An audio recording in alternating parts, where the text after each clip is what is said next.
يا صباح الخير اخواتي، بقى ازيكم؟ عاملين ايه؟ وحشتوني قوي. قبل ما نبدا الحلقه بتاعتنا النهارده، وزي ما احنا متعودين، ما تنسوش كده تصلوا على النبي. النهارده بكلمكم من قلب نادي الصيد نفسه، وتملي كده عن على طول قدام البحر. زي ما انا هوريكم اهو، بس البحر هنا عندنا مش باين علشان في ملعب كوره. المرة الجاية ان شاء الله هنبقى نطلع في مكان عالي واوريكم البحر عامل ازاي. ومن قلب كافيتيريا نادي الصيد انا هحب دلوقتي اشارككم واعمل لكم مشروب حلو قوي كل الناس بتحبه. اعمل لكم نسكافيه، وعلشان احنا قدام البحر هعمل لكم نسكافيه موج البحر. تعالوا كده اما نعرف بيتعمل ازاي وشكله عامل ايه، وهعلمكم تعملوه في البيت بمنتهى السهولة كمان.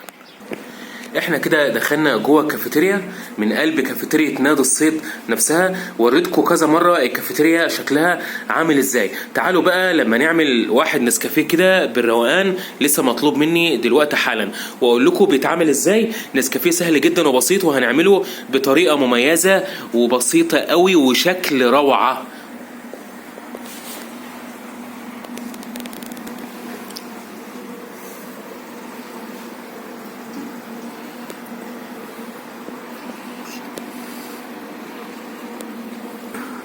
ورجعت لكم تاني مع النسكافيه. سهل جدا وبسيط ومش محتاج اي تكلفه نهائي. يعني اللي بنشربه بره ب20 وب30 جنيه ده ممكن في البيت ما يكلفناش اصلا 5 جنيه على بعض. تعالى موريكم طريقه سهله جدا وبسيطه لو جالنا ضيوف او نحب نعمله كده بشكل مميز نعمله ازاي. اول حاجه هنجيب ظرف نسكافيه بس واحد اهو، واحد. هو رخيص يعني ب2 3 جنيه، مش هتفرق يعني. تمام. فتحنا الظرف وهننزل في كوبايه. بعد كده هنجيب السكر، والسكر حسب الرغبه. انا هحط معلقتين من السكر من المعلقه الصغيره دي. تمام قوي. بعد كده هنقوم جايبين في معيار معلقه ميه صغيره سخنه، او معلقتين ميه من الصغيره يعني سخنه قوي. بس كده تمام. بعد كده نقوم حاطين معلقه ونقعد نقلب كتير قوي لغايه لما يبقى عجينه. وبعد كده نقوم حاطين سنة قرفة مطحونة، يعني ربع معلقة قرفة مطحونة بس، ونبدأ نقلب برضو.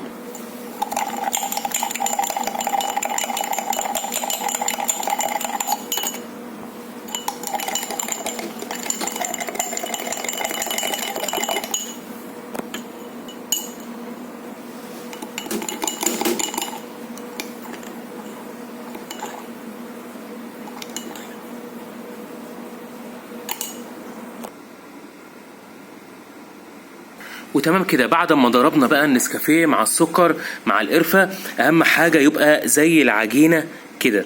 بعد كده نقوم فاتحين عليه كده المية السخنة، ونسيب المية السخنة لنص كوباية، يعني نحط كده في نص كوباية مية سخنة.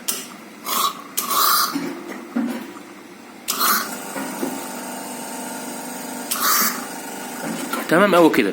نسيب بقى كده يركز شوية. احنا كده دلوقتي بعد ما حطينا الميه السخنه سيبناه يركز، ودلوقتي ده الشكل بتاعه ودبش النهائي. تعالى بقى اقول لكم الخطوه الثانيه نعمل ايه. بعد كده هنجيب كنكه عندنا وهنحط في معيار نص كوبايه لبن او اقل كمان، بس كده. بعد كده هناخد اللبن بتاعنا وهنسخنه على البخار.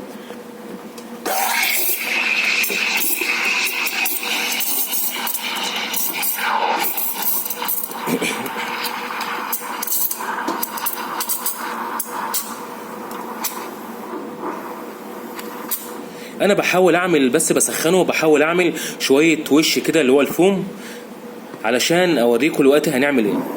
وطبعا الفوم مش مشكله، يعني انا اهم حاجه عندي اللبن يكون سخن بس.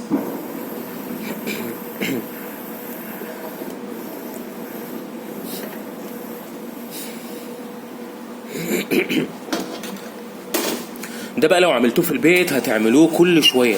سهل جدا وبسيط قوي، ومش هيكلفنا كده 5 جنيه 5-6 جنيه. يعني ده بره بيتباع من 20 ل30 ل40 جنيه، وانتوا عارفين بقى.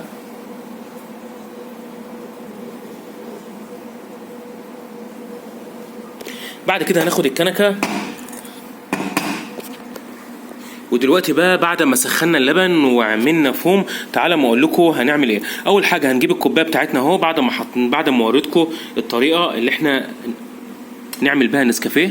هنقوم ساحبين كده بالمعلقه بتاعتنا الفوم اللي جوه اللي احنا عملناه، وهنقوم منزلينه كده في كوبايه.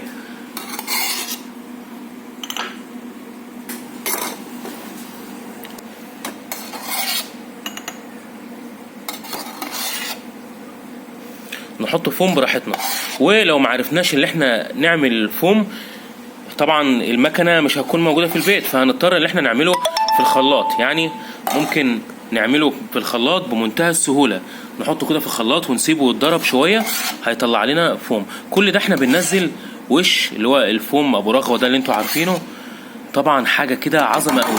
دلوقتي احنا خلاص حطينا الفوم. تعالوا بقى لما نحط اللبن بتاعنا، بس قبل ما نحط اللبن بتاعنا ننزل كده بالراحه قوي، يعني على مهلنا.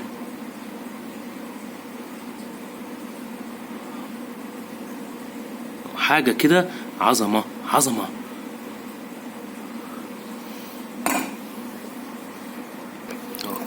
ننزل كده باللبن بالراحه علشان اوريكم الطبقات. ده نسكافيه بقى موج البحر، ده نعمله في البيت بمنتهى السهوله. لبن، كل ده لبن طبعا نازل والوش طالع اهو، حاجه كده عظمه قوي قوي قوي. زي ما انتوا شايفين اهو، عامل لنا حركه 4 طبقات وبيتحرك اهوت، يعني اهو حاجه كده زي الفل.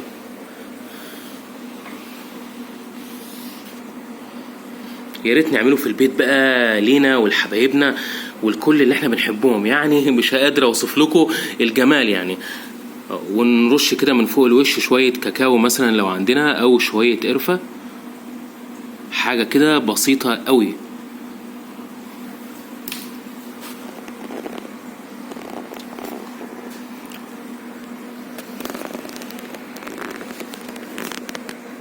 ويا سلام بقى على الراحة النفسية لو احنا عندنا قرفة عيدان زي دي.